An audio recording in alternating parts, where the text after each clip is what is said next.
آج ہم قرآن کریم کی ایک بہت ہی اہم آیت پر بات کر رہے ہیں، سورت الانفال کی آیت 41۔ جی یہ آیت خمس کے بارے میں ہے، یعنی مال غنیمت کے 5ویں حصے کی تقسیم۔ بالکل۔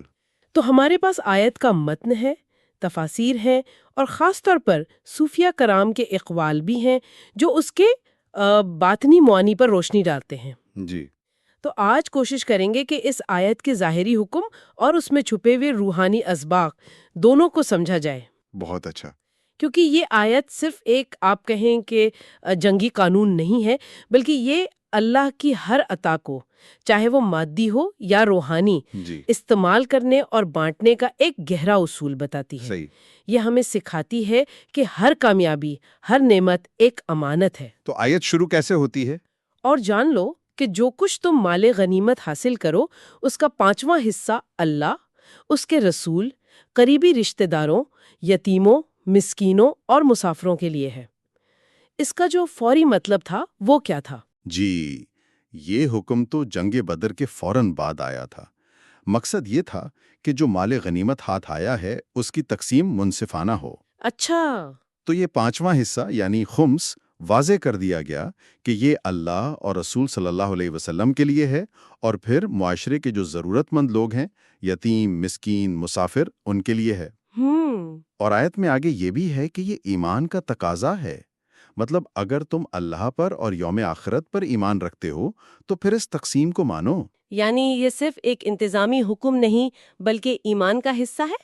بالکل، گویا یہ کہا جا رہا ہے کہ کامیابی اللہ کی دین ہے، تو اس کا شکرانہ یہی ہے کہ لالچ نہ کرو، بلکہ اس میں سے اللہ کے بتائے ہوئے طریقے سے خرچ کرو، اللہ کی مخلوق کو دو۔ صحیح، یہ تو ہوا اس کا ظاہری پہلو جو تاریخ سے جڑا ہے، لیکن آپ نے شروع میں کہا کہ یہ ایک گہرا اصول بھی ہے۔ صوفیہ کرام نے اس غنیمت اور خمس کو کیسے سمجھا؟ جی یہ بہت دلچسپ نکتہ ہے۔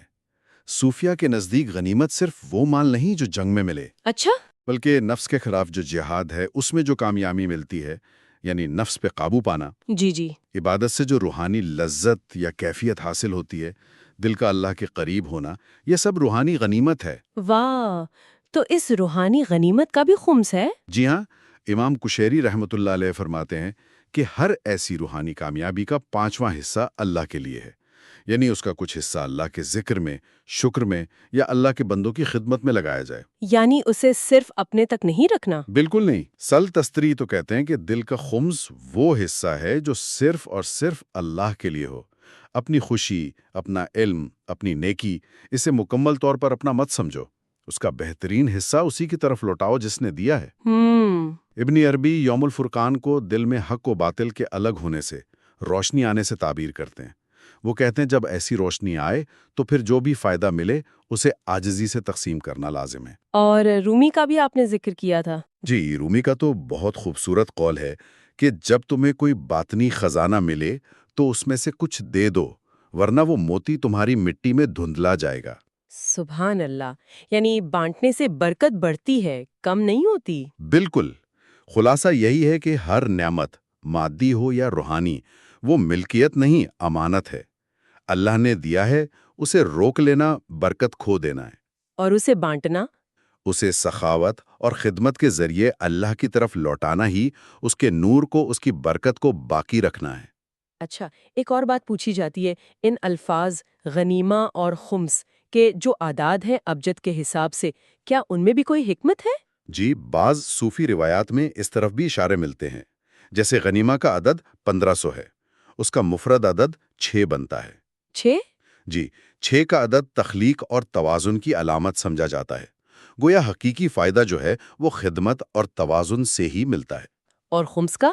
خمس کا عدد 700 ہے، مفرد عدد 7، اور 7 کا عدد اکثر روحانی عروج، پاکیزگی کی طرف اشارہ کرتا ہے، جیسے 7 آسمان۔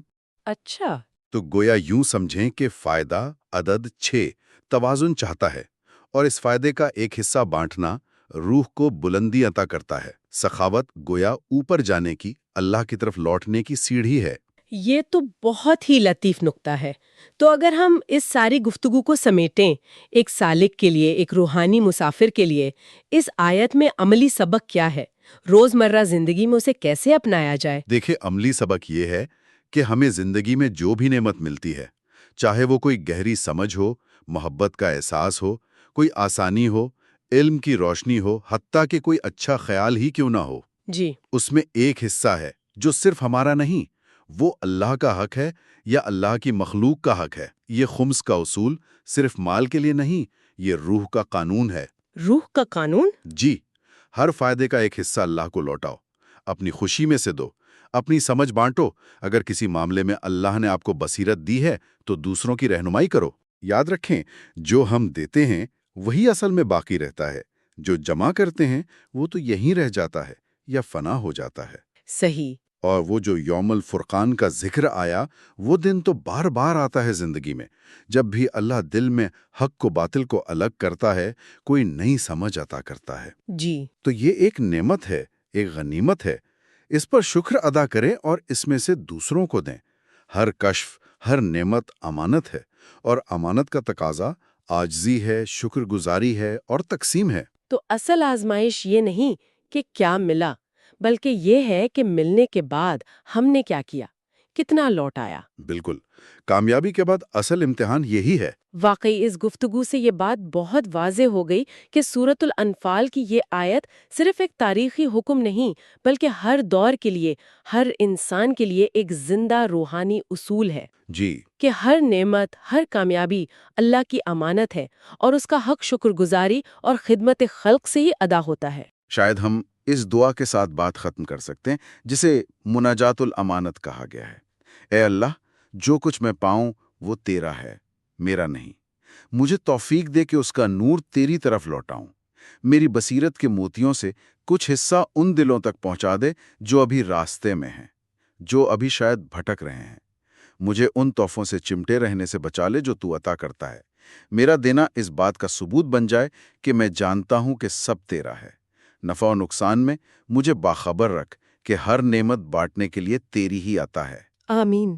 بہت خوبصورت دعا ہے، اور یہ آیت یعنی آیت 41 قرآن کے ایک اہم حصے کلسٹر 18 کا آغاز بھی ہے۔ جی ہاں، یہ حصہ امانت، طاقت کے صحیح استعمال اور اخلاقیات پر ہے۔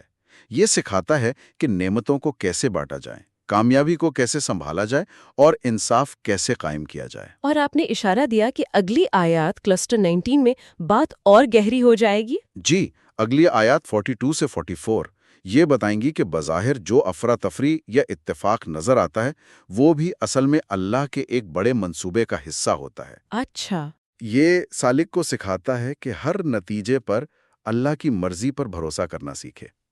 تو اگر یہ کلسٹر نعمتیں لوٹانا سکھاتا ہے، تو اگلا کلسٹر اللہ کے منصوبے پر توکل کرنا سکھائے گا۔ یہ واقعی غور کرنے کی بات ہے کہ کامیابی کے بعد شکر اور تقسیم کا عمل کتنا اہم ہے، اور یہ اللہ کے وسیع تر منصوبے پر ہمارے اعتماد سے کتنا گہرا جڑا ہوا ہے۔